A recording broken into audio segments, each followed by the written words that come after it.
y'all, welcome back. If you're new here, my name is Morgan, and here we do all things spooky, but specifically on Monday through Friday, I read stories that you guys have sent into me.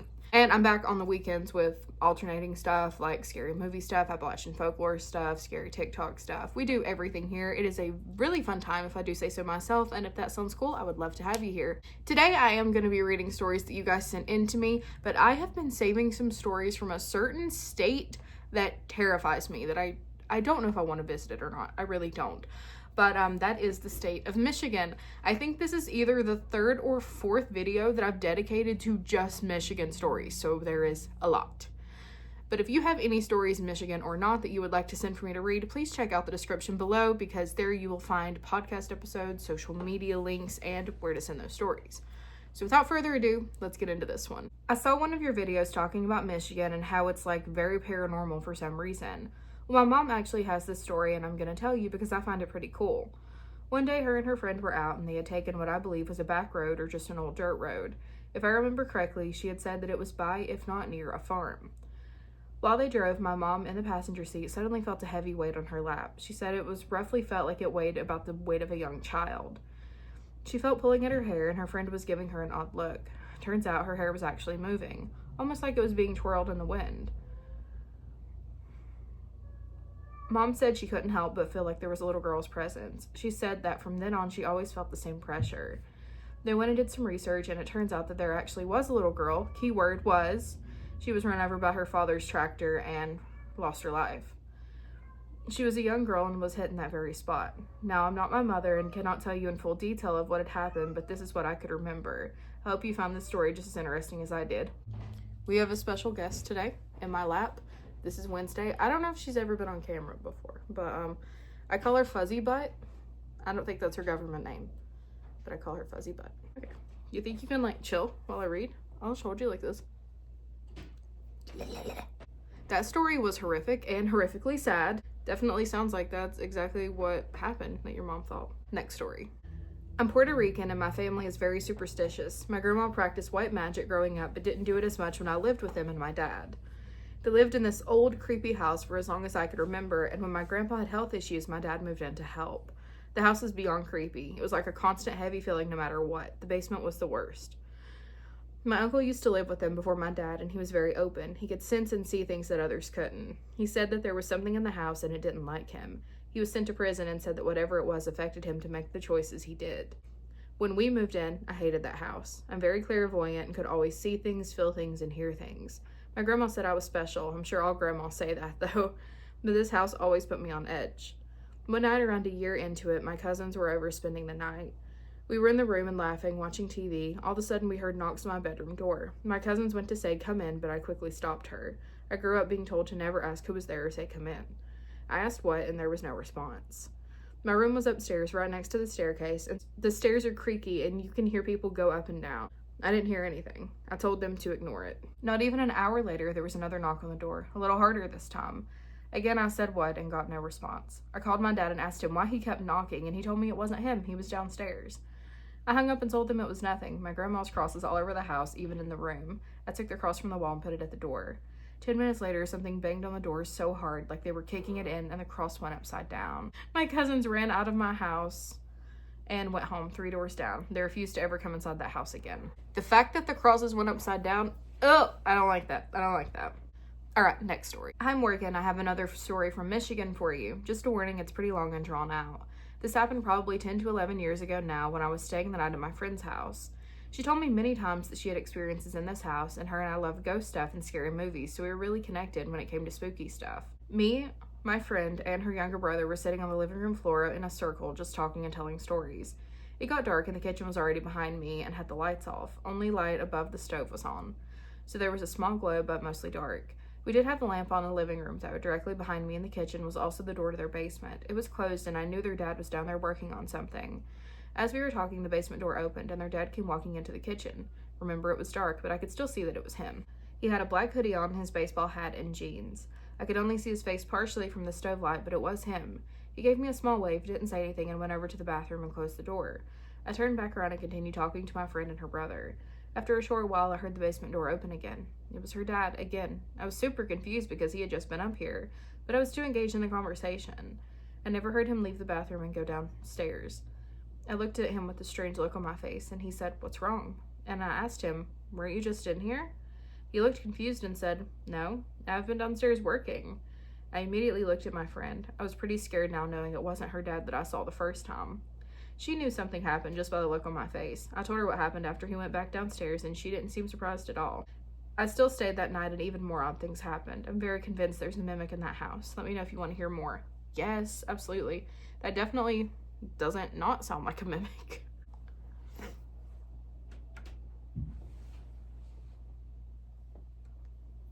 That's weird. That's Yeah, weird. it did that to me a couple weeks ago.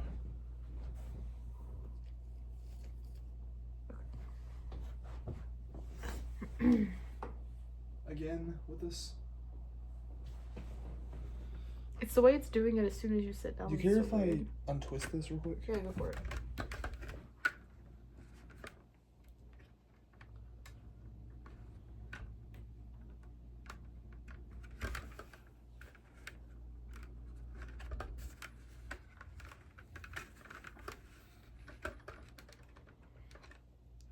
Alright, just tell me how the angle is and I'll fix it. Oh, I got it. You're good.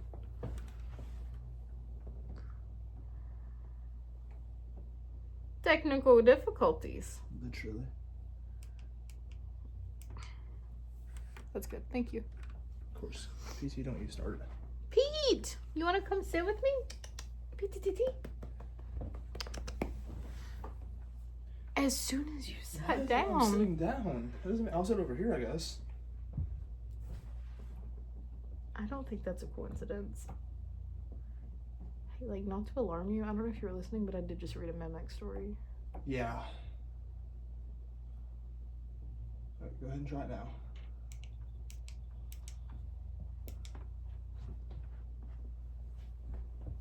You try to sit down easily.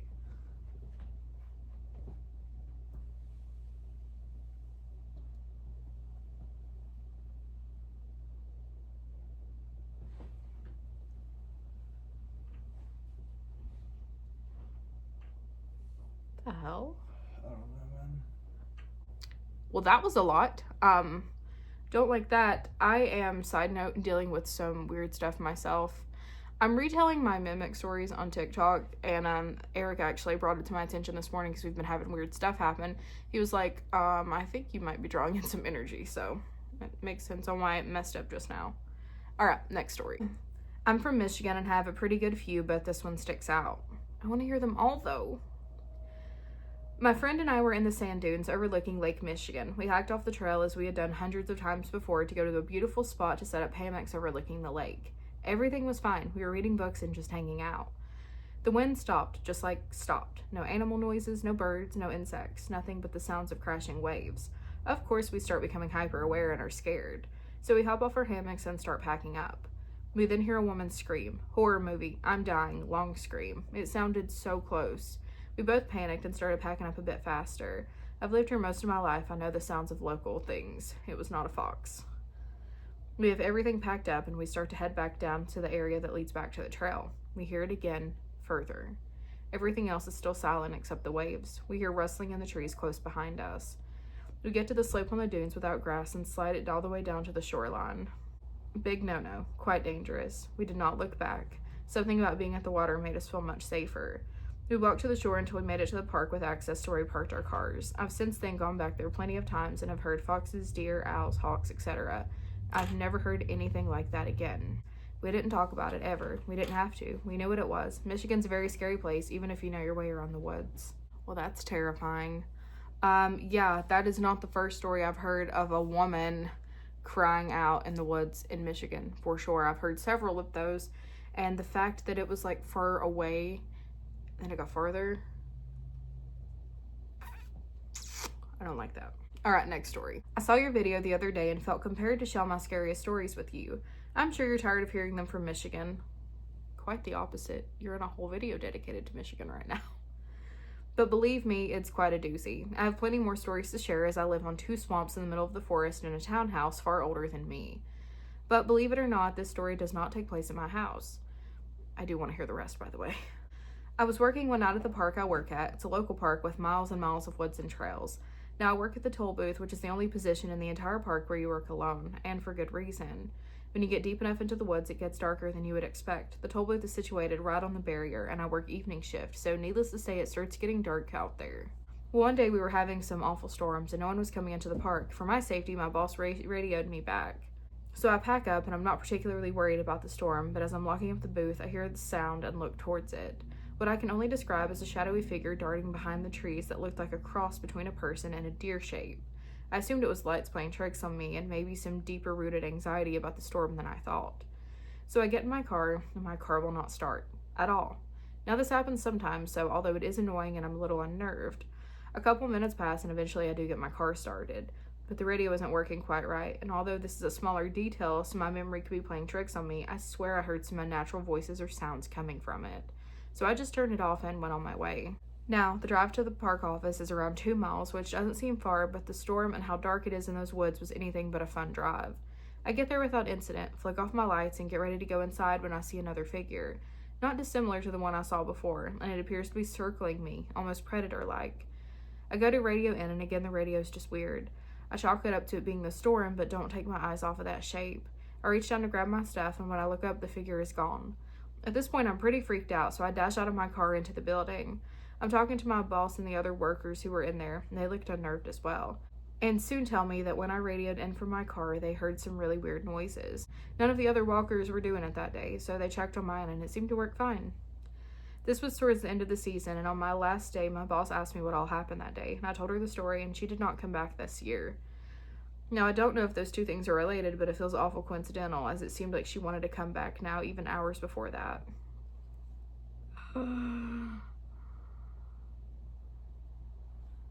Hell? The story, repeated. There's just, 7 repeating stories. So that story's on here 3 more times. That story's on here 3 times that I just read. What? Yeah, and it's about, in Michigan, a strange cross between a deer and a human that was chasing someone through a park. Oh, God. And it repeated 3 times. I don't do that in my notes, you know that. But, twice I get maybe if you do, a copy-paste. 3 times. 3 times? 3 times. What is going on with this video? Well, it's not, it's just, all technical stuff, What's in Michigan? What are y'all doing over there? It's messing with my equipment. Alright, next story, and I'm gonna try to, I think we have 2 stories left. I'm just gonna try to, get through them without something exploding in this house. I shouldn't make that joke, Lord Almighty. I work second shift and would often get groceries after work because Meijer was still open 24/7, pre-COVID. This meant I'd be driving home at around midnight to 1 a.m. I had around a 35-minute drive home. One foggy night as I was driving home, I came upon the part of my route with the short, thick pine trees for about half a mile. There was a hanging streetlight above an intersection, and the pine trees started after that. That night, I noticed that the light went out as I drove towards it, but didn't think much of it. As I neared the end of the pine trees, I drove through a large, thick cloud of fog, and suddenly it was very clear. My radio turned off, and I realized I was driving the pine tree bit of road again, staring at the intersection. But the streetlight wasn't out anymore. It felt like I somehow went backwards a half mile. The entire time, I felt almost sick. I had the worst feeling something was wrong. And then at the end of the pine trees, my radio turned back on, and it started to get a little foggy again. I drove the rest of the way home as normal, and I never talked about it because I figured everyone would assume that I was just tired since I worked second shift, but I wasn't. I think about that day often. Ever since that day, I get a very uneasy feeling if a streetlight goes out around me, and it happens more often than I'd like to talk about, whether I'm driving or walking. I feel like that's happened to me before. I feel like I've, drove a stretch of road, and then I end up driving it. That's terrifying. They said they had more stories. One is on a pig farm and the other's at their home. I want those. Please send those. Oh my God, that's terrifying. Ugh. All right, next story. This story is not one that I experienced, but of a family friend. This family friend was older, maybe around 60. I'm going to call him Craig. He was not in great health, and he suffered from a car accident that gave him severe issues 10 years prior to me meeting him. He was always a nice guy, and you could tell that he never really believed in the paranormal. At least if he did, he didn't talk about it. His health was declining a lot around 3 years after I met him, and I was only around 12. My mom told me this story. Craig informed my mom and my family that there was this really cool fair he should take me to, with a Ferris wheel by the lake and a whole bunch of games. Craig saw that fair while taking a walk behind his condos, and quote unquote, I heard the kids laughing from my condo, so I wanted to see what was happening. Craig described the fair as having so many kids laughing and playing and running around, so he just sat on the bench and watched everyone have a good time. He did say a lot of people there were dressed in older clothes. He thought it was weird, but he didn't think much of it. I know where this is going. My mom hadn't heard of a fair, and we live in a rather smaller town, so usually you would hear about them if they were in town. But she didn't find any that had happened less than 100 years ago, when there was a fair in that exact place that Craig was talking about. Craig passed less than 3 months later.